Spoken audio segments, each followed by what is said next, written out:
You don't normally talk in rhyme. The normal way you talk is with sentences, phrases. And then imagine an essay. You could probably read an essay just like the normal way that you talk. You could probably read a research paper the normal way that you talk. And that is how you see it if it's prose or poetry. So we can put the novel under prose. We can put research under prose. We can put the news under prose. It would be weird to see the news in rhyme. And so on. Poetry, on the other hand, it doesn't need to rhyme, but there has to be a musical element to the way that the sound of the words are. This is where we make use of alliteration. This is where we use stress and rhythm. I think I shall never see. The poem must not be as a tree. So notice that there is a flow to the words that they're using. To be or not to be, that is the question. So for example, in poetry, there would be the epic. Epics are written in song. There's the poems, of course. There's lyrics. There's ballads. There's haiku. There's tanka. There's rap, and so on. These are all examples of poems, of ways to write poetry. Free verse is also here. Free verse does not rhyme, but there is a rhythm to how it is said. These are Japanese forms of poetry. These are English forms of poetry, and so on. Prose and poetry are also ways to divide our literature, but this is not necessarily the way that we will be, we will be tackling literature as a topic. There is a reason why there are poems, there are plays and there are epics that are written in rhyme. It is easier to remember something if it is rhyming. Example. What's the number for McDonald's delivery?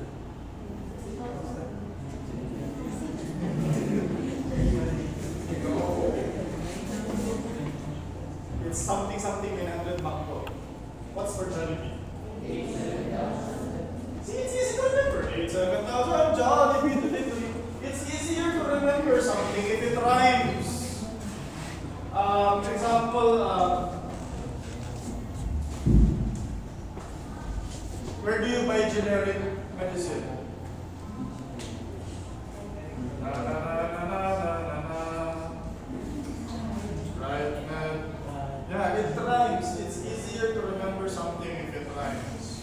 Seriously, that's an actual reason why advertisements use jingles. That's an actual psychological reason why they use jingles. Because it's easier to remember if it rhymes.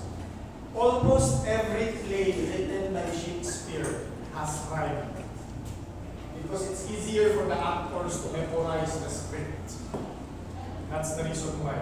Epics are written in song format because it is easier for the storytellers to remember the story if it's in rhyme. This is the reason why Florante and Laura are written in epic form. Because it's easier for Balthazar to remember the lyrics of his story. By the way, Florante and Laura, I keep laughing at the idea of romance between Florante and Laura, even though technically they never had a leader. Seriously, read Florante and Laura again, you will notice they don't have a leader. At least Saladin and his girlfriend, they were at least really a couple. But with Florante and Laura, he got rescued in the forest with the wild animals, and they had to rescue Laura. Until the ending, no label. Why? This is more modern than anything else. Going on. Sorry for the criticism of Florante and Laura. I'm awaiting for the adaptation. So with this in mind, I have mentioned the third criticism.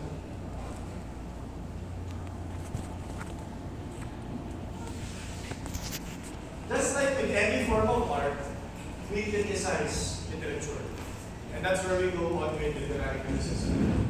But we really have to admit that there are certain pieces of literature we like, and there are certain pieces of literature that we do not like.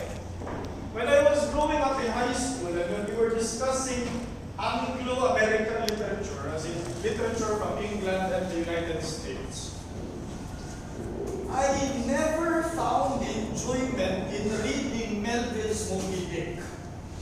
It's about a whale, and his name is Moby Dick, and he's very big. I know you're laughing now inside. But that's not the reason why I didn't like it. I liked the part of the story. By the way, Moby Dick is a thick book.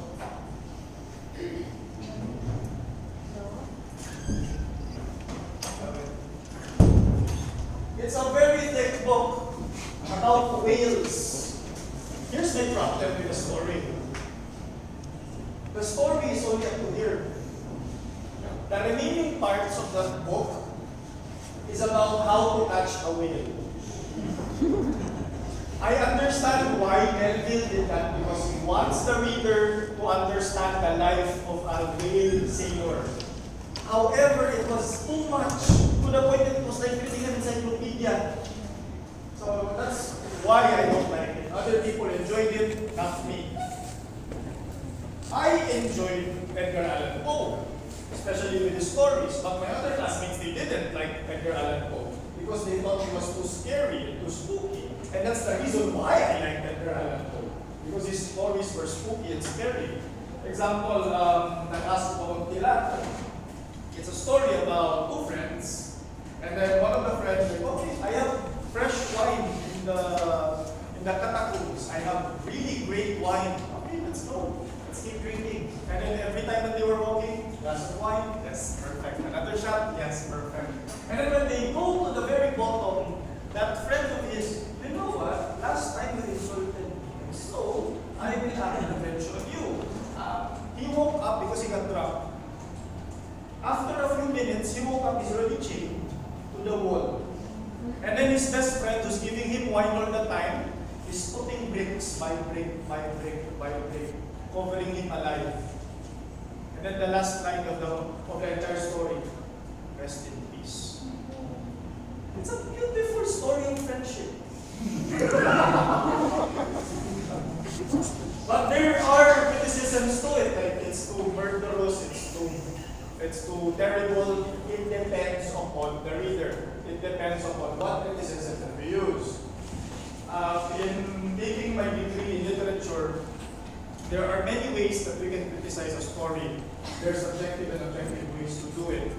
In the subjective sense, you can look at it from, for example, in my classes, I would sometimes use either feminist methods of reviewing a story, like the stories of Shakespeare, where we would look at it from a feminist point of view, if the story in itself respects women or not. One of the worst offenders is the Taming of the Shrew. It's a funny story, but it's not exactly respectful to women. Or we could also make use of the social contract as a way to look at the story. But there is a method of criticizing a story that is accessible, especially to beginners. And we call this reader response. Reader response is a method of criticizing literature that started around the 1960s. And it was born out of the idea of post-culturalism, post-constructionism, where the idea is that the reader is also important. Because in the former methods of criticizing literature, we only focus on the literature itself. But then, in reader response, we acknowledge that the story is useless if it is not being read. Think about it. The story is useless if people don't actually care about the story. So how did people react? That's how we are asking in reader response.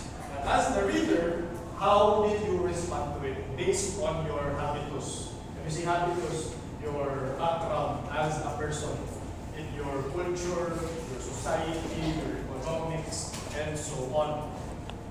So when you're reading a story, this was a method that was introduced to us. When you're reading a story, you would be asked to how did you feel before reading the story? How did you feel while reading the story? How did you feel after? What was the best part of the story? What was the worst part of the story, and why? And then there will be questions like, if you would change the ending of the story, how would you change the ending? So these are all based on the reader. The problem with this method is, what if the reader could not relate to the story at all? For example, there is this story by Salinger called Catcher in the Rye. It's a story about a young boy. He's around 17, 16. And then he is going to a boarding school in New York. And then he tries to escape that boarding school. And then he goes into New York City in the 1930s. He tries to hire a prostitute. He tries to go into his sister, to find his sister. He gets an attempt on himself by his one of his teachers attempts to sexually assault him, and then in the last chapter of the book, he wakes up in an asylum. The problem with it's a good story, but the problem is not everyone can relate to that story. So the reader response becomes a problem if the story is not relatable to the reader. So the idea is to try to find something that is within the realm, within the habitus of the readers that are actually interpreting or criticizing the story. So it is in mind, listen carefully, ladies and gentlemen. I will be finding some local stories. As in, when I say local, as much as possible, I try to find something written by people from Davao. Because there are written stories from Davao that are written in English.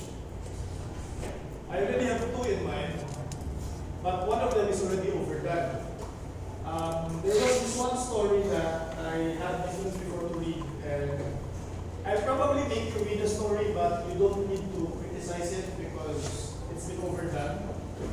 It's written by, what's his name? He's a professor at the Ateneo in Davao. The title of the story is Nanking Store. It is a store in the state of Magsaysay. Is it sound familiar? Nanking Store is about a couple, and they have a store in Magsaysay. The problem is, they couldn't have a child. And so the man, because they are traditionally Chinese-Filipino, the man goes to bars, the man then gets